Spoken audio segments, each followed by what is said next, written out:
Jenna, hvordan har VM været indtil videre? Og det har været spændende. Op- og nedtur, synes jeg. Så har vi haft en dårlig dag, så har vi haft en god dag. Og... Ja, for I startede jo VM med at ligge nummer 2, ja. Så rykkede vi ned til 4, og så ned til 20, og så op til 8 inden i dag, og så har de jo lovet vind i dag. Så... Ja, og så jeg, I lavede en førsteplads derude i dag. Ja, det gjorde vi. I guldfeltet. Og hvad skete der så i de næste 2 sejladser? Ja, så vælger vi simpelthen at smide en kæntring i hver sejlads.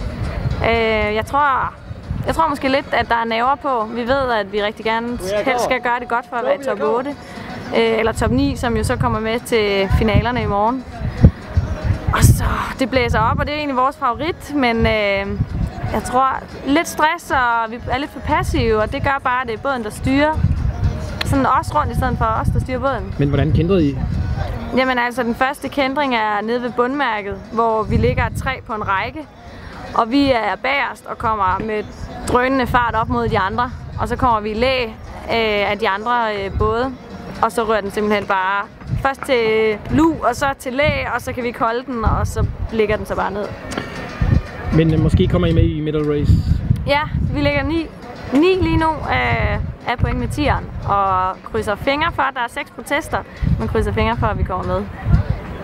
Men konklusionen på VM, uanset hvad vil den være, tror du?